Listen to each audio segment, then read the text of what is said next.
Dear Simon, you may not know me, but I am reaching out to thank you for sharing your story as well as encouraging Victor to share his story, as throughout these tumultuous times, I am taking solace in what we have in each other.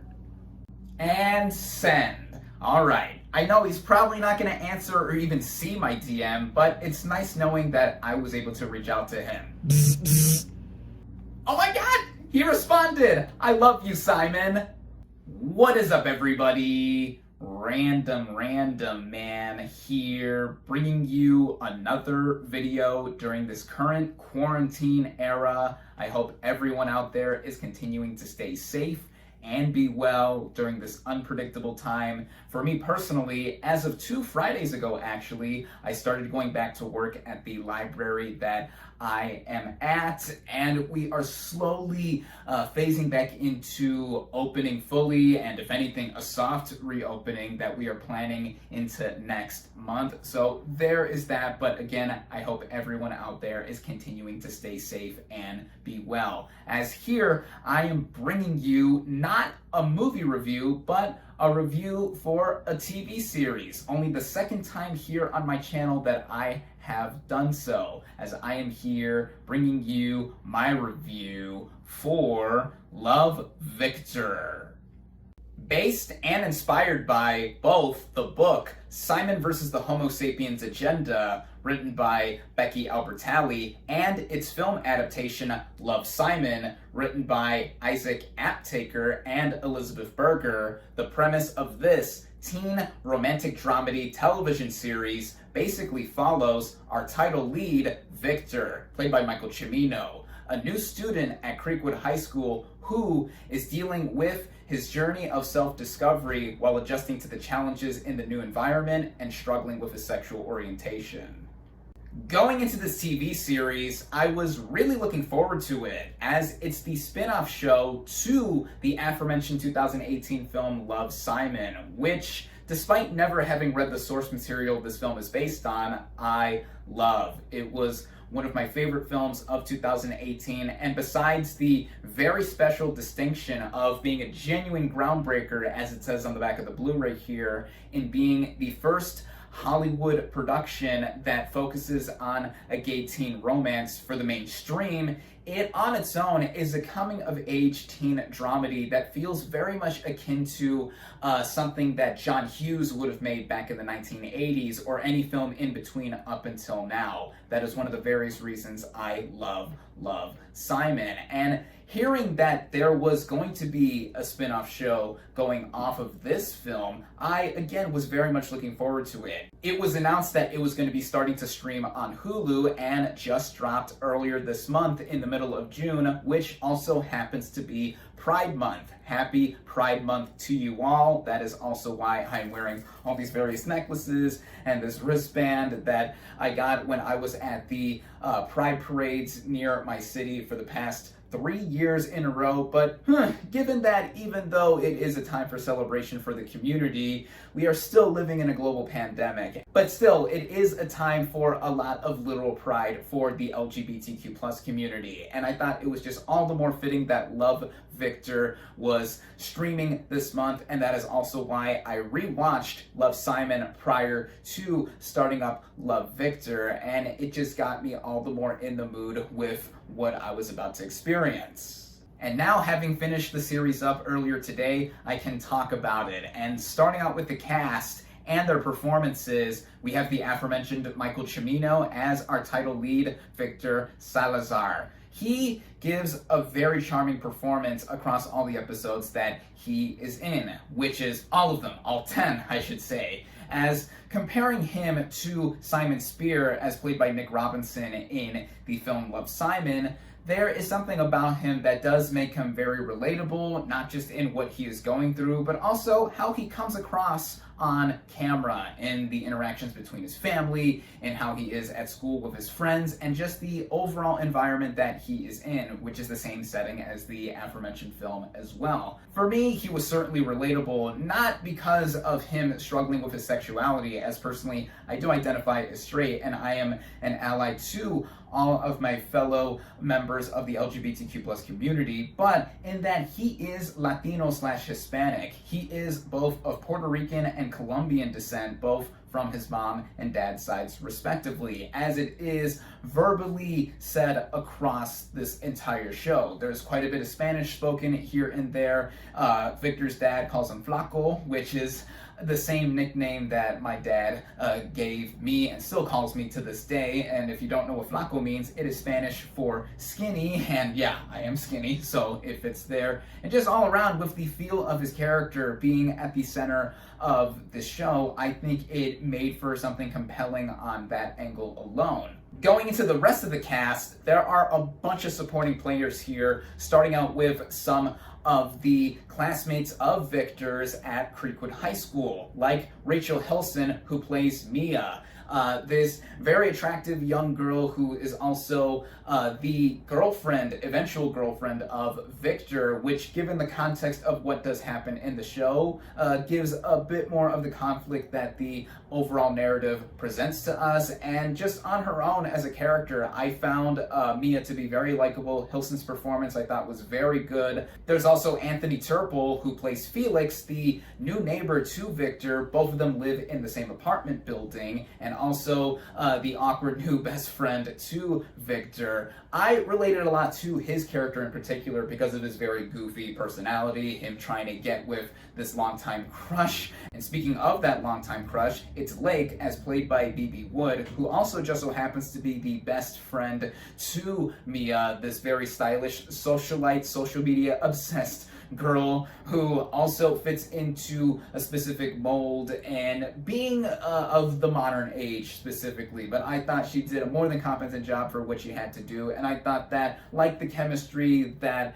Chimino and Hilson had as their characters, I think that Wood and Turple had a very nice vibe. Other teen characters here include Andrew, played by Mason Gooding. He plays the cocky teammate to Victor on the school's basketball team, or eventual team that Victor ends up joining, and there's quite a bit of history with him and Mia, but that is left to be discovered if you want to watch the show for yourself. He fits this very jockey, kind of tough guy attitude, but there's a little more to him with what he does, and I thought he did a good job as well. There is George Spear, who plays Benji, also another student at Creekwood High, but also the eventual co-worker to Victor at a local coffee shop, and Victor has a bit of a crush on him. He did well as well. And going into some of the family of Victor, there's Isabella Ferreira, who plays Pilar, the younger sister to Victor, who herself either likes to start a lot of drama or is drama onto herself.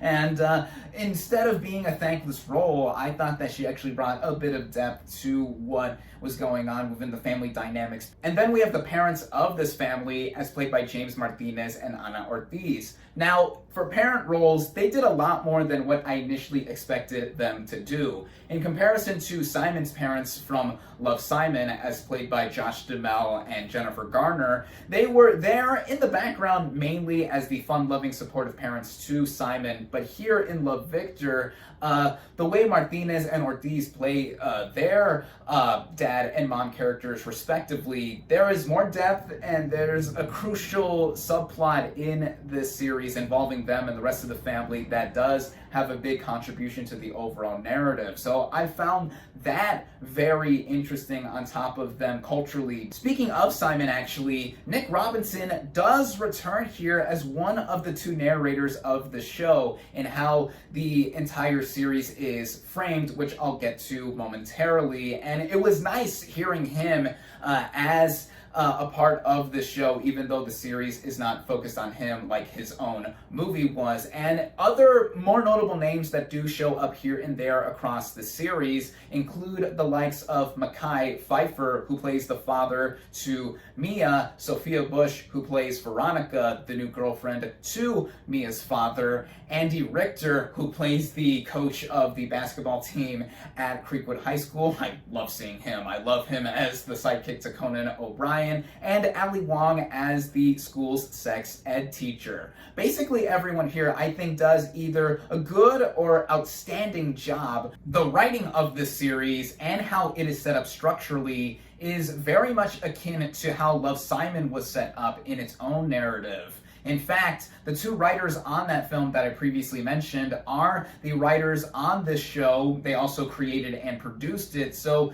they were very much integral in not only having this series feel like it was spun off of the main movie, but also in on its own setting this narrative up for our title lead, Victor. And in doing so, we see each episode frame itself in a conversation or a long ongoing conversation between Victor and Simon as they are DMing each other. Victor reaches out to Simon when him and his family first moved to Atlanta, Georgia, where the show takes place, from their hometown in Texas. And of course, given that they are now at a new place, a fresh start, it's a bit of a struggle to adjust. Of course, there is more conflict here, given that Victor is struggling with his own sexuality, like Simon did in his own movie, and that is what is the set off to the entire series. This framing I welcomed wholeheartedly because it felt familiar in a good way to how Love, Simon as a movie was framed, as with that film,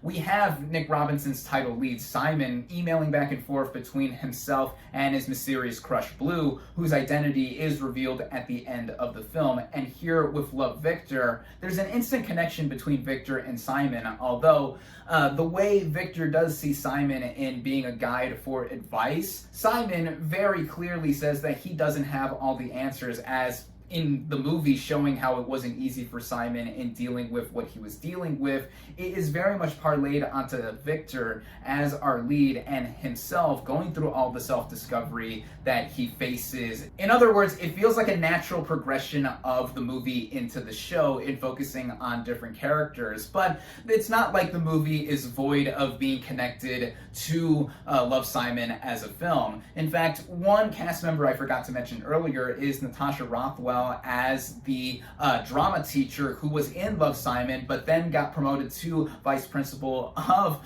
Creekwood High School. There's even a funny explanation as to why Tony Hale, who played the vice principal in Love, Simon, is not there. So there's that connection. Obviously, Nick Robinson narrating the show with Chimino's Victor character. Robinson is also a producer on the series. There are references here and there to the movie all over. So fans of the film, I think, will be pleased to see what has been done here to be integral to the same universe. The show is also really well balanced in going about the side plots that are in conjunction with the main story involving Victor, as everything is basically connected to a thread, even if majorly or minorly, with what he is going through. And I thought that it kept the series interesting mostly all the way through. I will admit that I found myself getting more attached to the series at the halfway point. More than that, afterward, it really started to get more engrossing for me because, yeah, typically with TV series, the first episodes or so are more setup and us getting acclimated to what is going on with the concept of the series. But then as it kept going, I found myself more and more invested.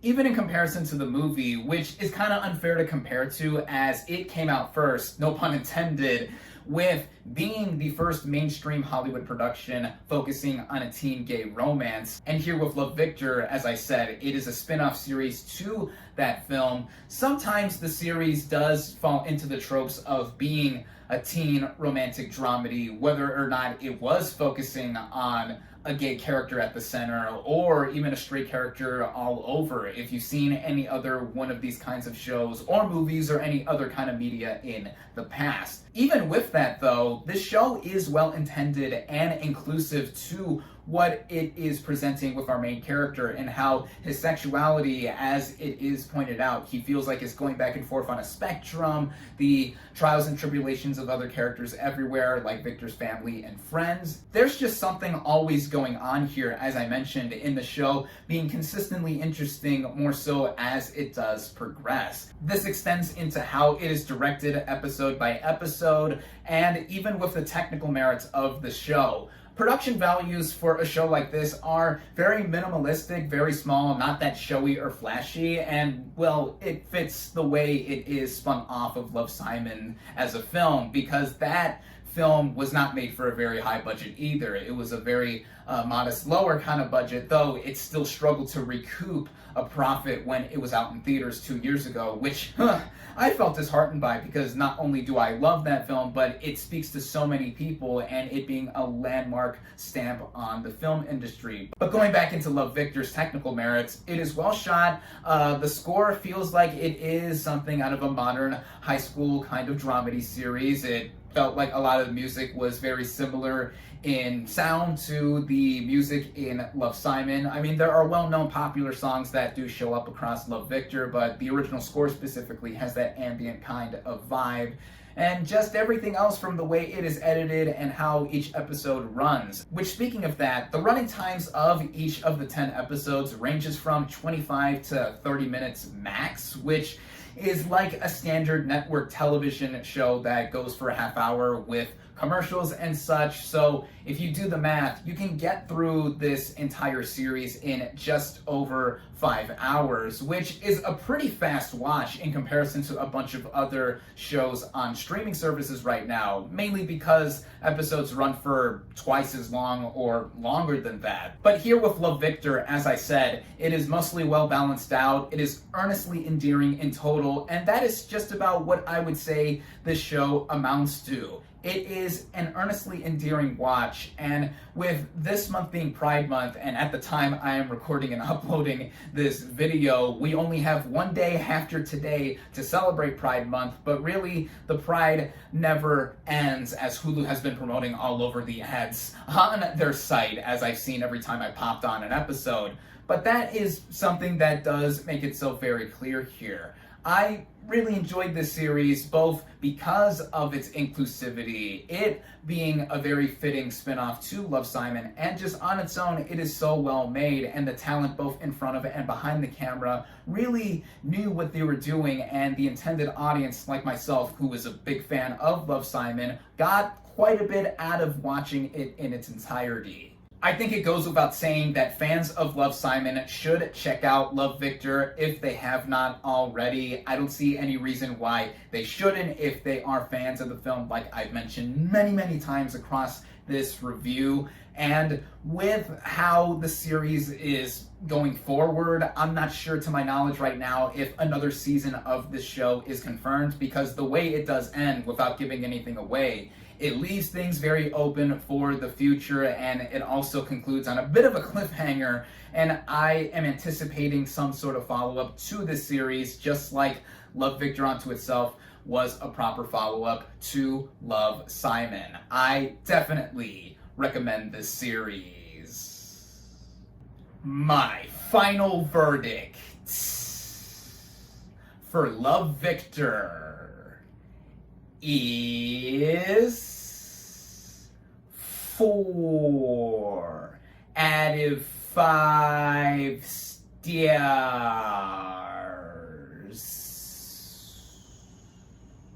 Thank you all, as always, for watching. Be sure to like this video, comment on what you thought of Love, Victor. Social media links in the description. Subscribe to my channel for more, and I'll catch you on the next movie review.